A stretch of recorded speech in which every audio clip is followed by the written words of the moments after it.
विभूतिपुर विधानसभा से राजीव रंजन ने क्या लिया। बहुत सारे लोग पोस्ट करेंगे राजीव रंजन गया, तो भाई राजीव रंजन ने क्या लिया आपका, ये तो बताइए। अभी हम बात करने आए हैं विभूतिपुर विधानसभा पे।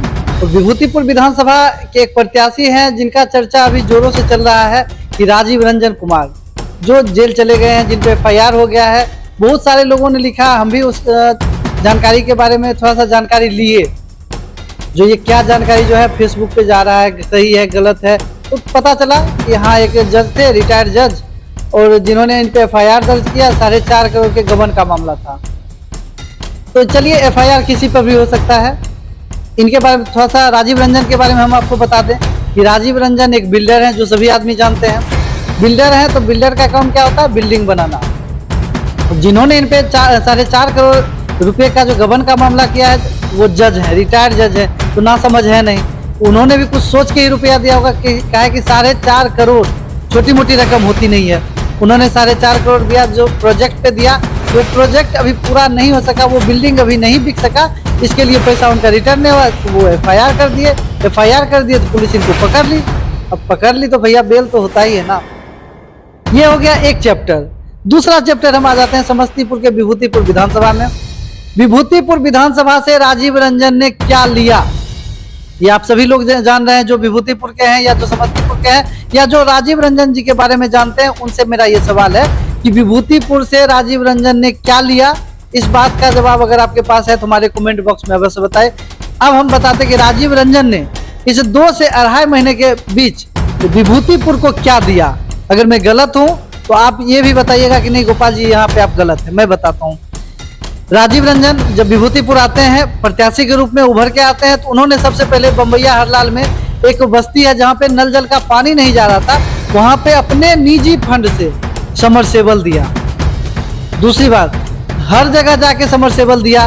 कहीं जाके किसानों के लिए उन्होंने 266 रुपया, जो कि मूल्य होता है कि यूरिया का, 266 रुपये में किसानों को यूरिया उपलब्ध कराई। क्या ये सही है गलत है। कहीं जहाँ पे पानी नहीं जा सकता वहाँ चापाकल दिया। जो मर गए उनके परिवार को जाके त्वरित 1 लाख रुपया दिया।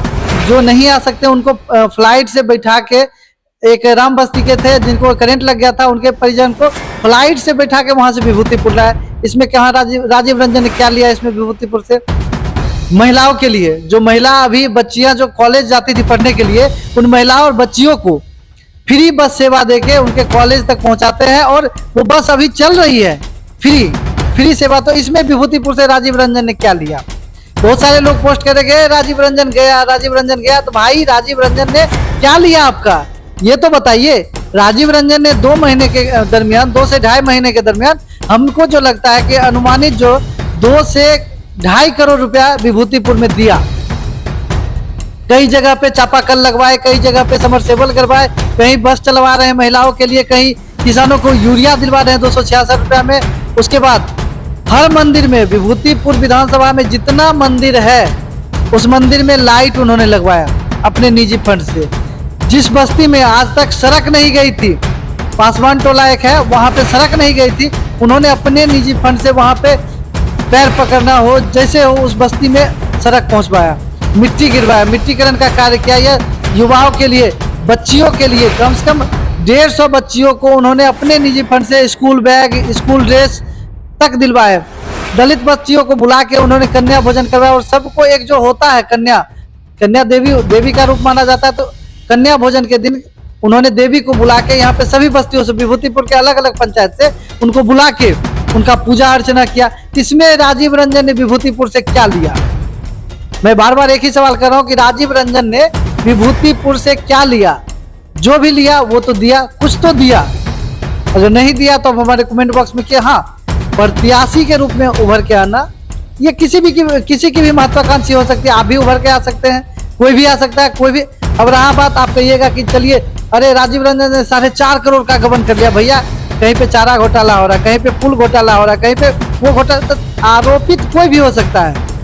FIR किसी पे भी हो सकता है, सिद्ध होने के बाद ही वो आरोपी जो है वो अपराधी होता है। फिलहाल आरोपी है, तो आरोपी कोई भी हो सकता है। अब रही बात कि राजीव रंजन विभूतिपुर से चुनाव लड़ेंगे कि नहीं लड़ेंगे, क्योंकि अभी तक जो है विभूतिपुर में मात्र 2 ही उम्मीदवार ऐसे थे जो मजबूत दावेदारी अपना विभूतिपुर विधानसभा में रखते थे।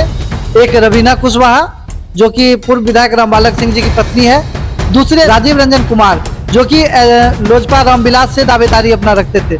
बाकी आप लोग का क्या कहना है हमारे कमेंट बॉक्स में अपनी प्रतिक्रिया अवश्य दें। लेकिन उन लोगों को खास करके मैं ये एक संदेश देने के लिए वीडियो बना, किसी से कोई अगर हमारे साथी हैं, कोई हमारे साथ है, किसी से भी आपका दोस्ती है, तो आदमी की सही पहचान उस व्यक्ति की बुरे स्थिति में ही होती है कि कौन मेरा अपना है, कौन मेरा पराया है। धन्यवाद।